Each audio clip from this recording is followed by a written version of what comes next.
He worked in design and research and in road operation and maintenance, holding managerial positions in various companies, for instance, the French-Greek Ryan Antirion bridge operator Gefira Liturgia and the Greek motorway concessionaire Morias.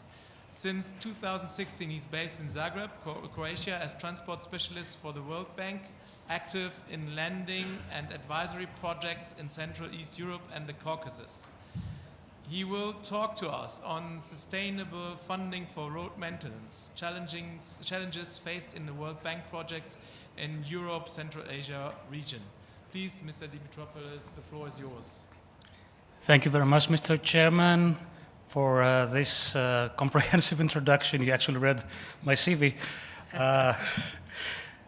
Or part of it, what I didn't mention in this, I shall mention as we start, is that I'm here in Nice after 18 years. It was the time when we were starting working on on introducing concessions, PPPs in motorways in Greece.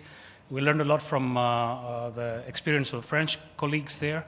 And what is relevant really for the topic of today is that PPPs and other models give you, of course, a narrow perhaps or a specific version of affairs, but they have one advantage, is that everything is under one roof, or you have this impression at least.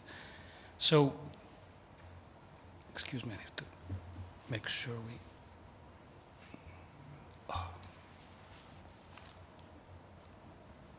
Okay.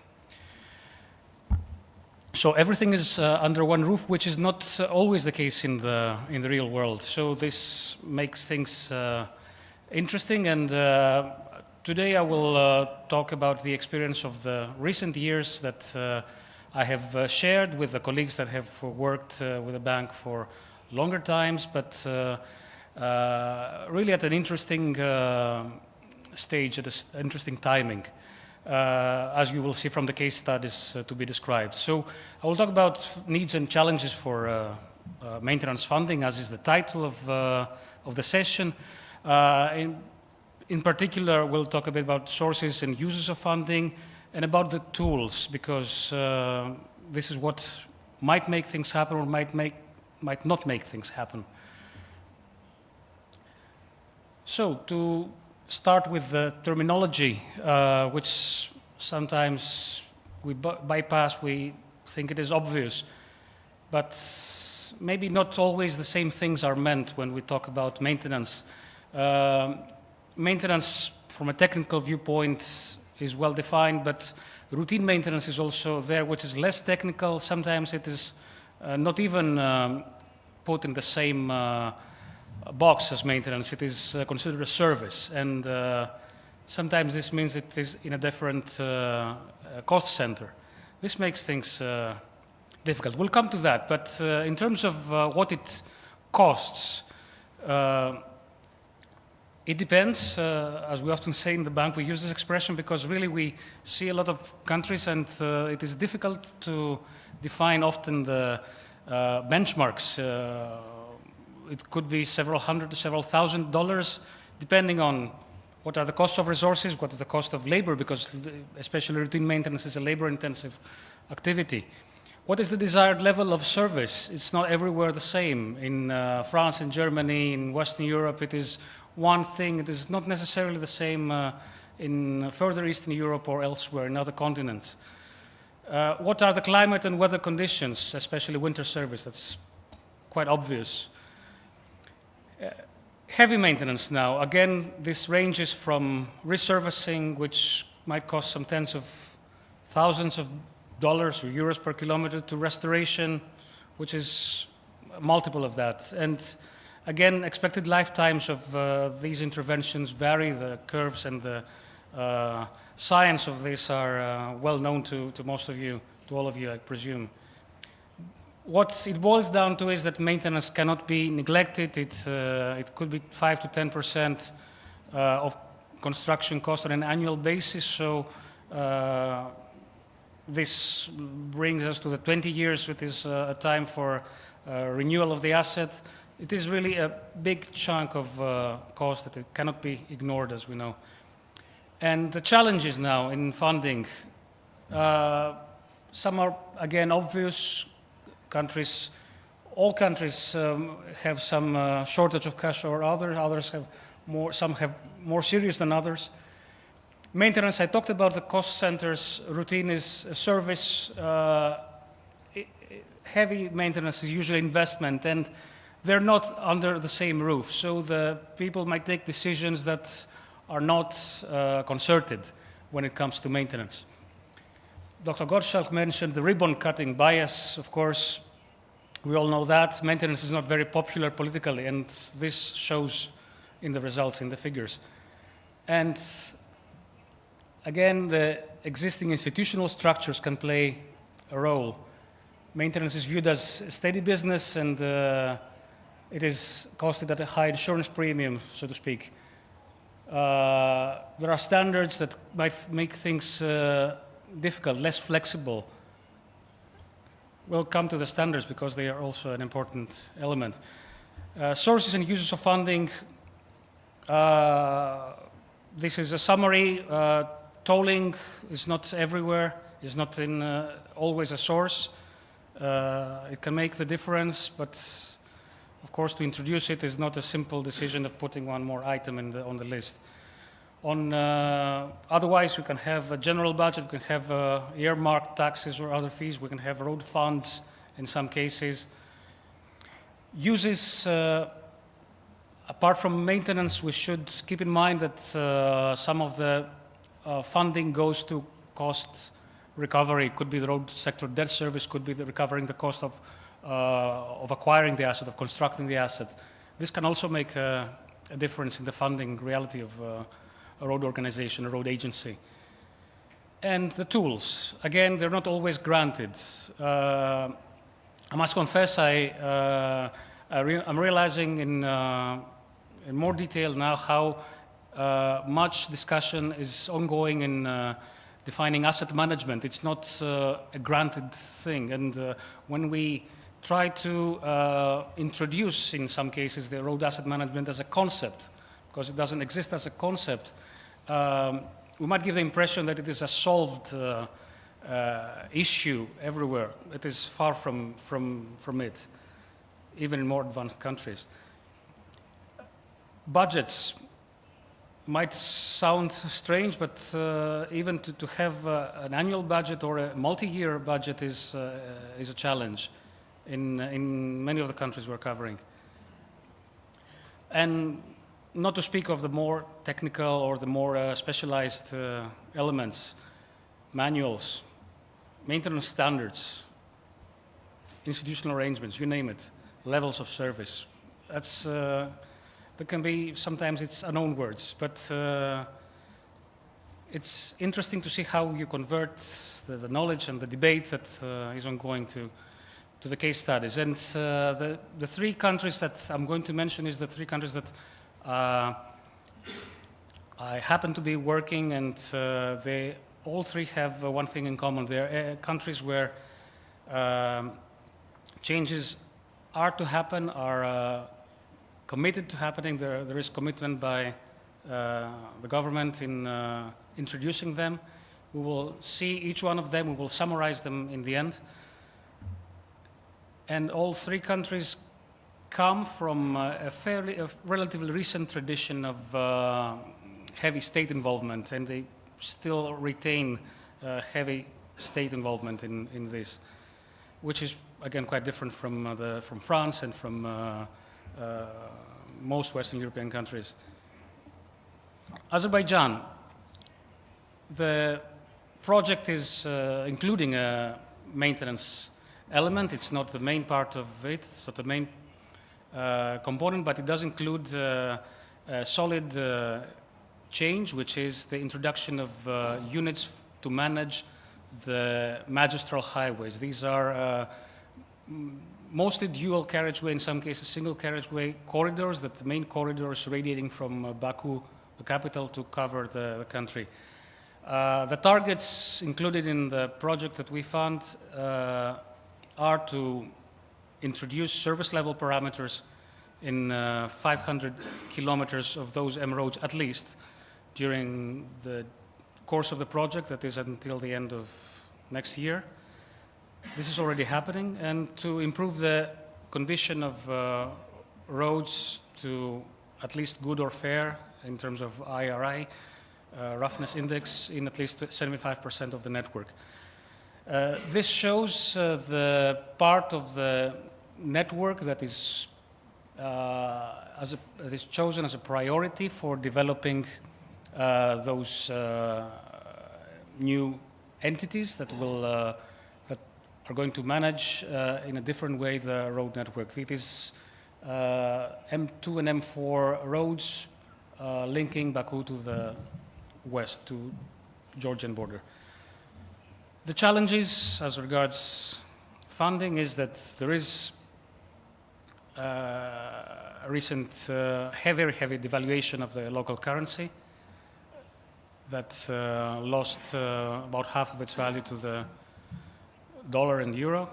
And this is an external factor that changes a lot of things in the country, but still the country decided to go ahead with the changes, and the 3 priority units are moving ahead. The other main challenge is that the capacity of the private sector is minimal in terms of road maintenance. So the initial step is not to contract out, because there is not enough entities to do the work, but to introduce the companies as new entities to be linked, to be operating under service level agreement with the main roads agency. So the roads agency will define the standards to which it wants the road to be maintained. It will define penalties, and it will tie the payment of those companies to their performance. This is a new item. This is something that we expect to be institutional. It is already institutionalized, but it's going to be developed in detail in the next 2 years, and we hope to see some results out of it. Ukraine. In this country, the maintenance element of our project is for introducing the performance-based maintenance contracts in sections of the main highway from Kyiv to Lviv. Again, this is, as in Azerbaijan, the same category of road, so it is almost entirely dual carriageway road, but not a motorway. The target is to have this length of road of 424 kilometers covering the large part of this link, maintained under performance-based contract by the end of the project, which is the 2021. The tender for this is for this contract, for 3 contracts on this link are out already. They're being advertised, so we expect to have possibly a contractor by the end of this year. This is the link. The west of Kiev are the sections between Kiev and Rivne to be maintained under these contracts. There is relatively little experience so far, and only under projects funded by international finance institutions. So obviously this is a pilot, but it is not the only change happening in the country. I would say that there is an ambitious program, and it includes 2 other main decisions which have recently started to be implemented. The first one is the decentralization. It is a lightening up of the Central Roads Agency, which will be managing now 50,000 of its original 170,000 kilometers of roads of national importance. The remainder is going to local authorities. This is a change introduced in the beginning of this year, and obviously it is early days. We will see how it goes, what are the challenges. Another introduction is the State Road Fund, or reintroduction, so to speak. It used to be there. It was abolished in 2015, but it is now brought back. It is going to be functioning in a staged manner. Initially at half of its desired level. The challenges, as they mentioned, are quite big, and we will see how this goes. Last but not least, maintenance in the country is mostly provided so far by a state-owned group of companies. Again, the development of local technical capacity, contractual capacity is a challenge. The government does not want to abolish this group. It wants to increase its performance and value, and then see what it will do with it, because this has been a player for a long time in the country. And the approach towards introducing private sector is not always aggressive in this part of the world. Last but not least, something closer to us, actually an EU member country, but still with a legacy that has some things in common. Croatia, where the country is now in a project with us to modernize and restructure its road sector. This includes, in terms as far as maintenance is concerned, it includes improvement of road investment planning. It includes performance monitoring of the entities, the three road sector entities that are public, 2 for motorways and 1 for state roads. And all of those companies should introduce their operating efficiency and also their debt service capacities, which was the main reason for the bank's involvement. So as you see, the project includes a guarantee to be used in the restructuring of the 3 road companies' debt, but in return for improvements, for reforms as regards the operational performance of all 3 companies. This is a map of Croatia showing the networks. So the 3 circled networks are the motorways, the state-owned SOE, Croatian Motorways, or HAC, covers the east and the south of the country, and the blue one is the Zagreb-Rijeka, which is the heaviest trafficked motorway, which is actually a concession, but between public and public. So it's between the state and the public company. The rest, which is the thinner lines, is the state roads, which is almost 7,000 kilometers. It is again a company. All those companies were formed in the late 90s or early zeros, and actually there were vehicles for borrowing money to construct or reconstruct the network of Croatia as a young state emerging in the 90s. So all this accumulated the debt in the first place. This is the amount. It is really impressive. I would say it's more than 10% of the GDP. To tackle it, the government committed to reforms. Some of those were mentioned. As regards the state road maintenance, it is important to say that, again, we have an issue not of lack of capacity, but of opening up the market more in Croatia. So the current situation involves companies in a 4-year binding framework agreement, and the project and the letter of sector policy that really this project is funding has pledged to change the current situation, to introduce end performance, as we call them, maintenance standards, So not input-based, but output-based descriptions. Actually, the word standard, when we talk to our Croatian counterparts, it means a price list. The standard, as we know in the technical world, is far more than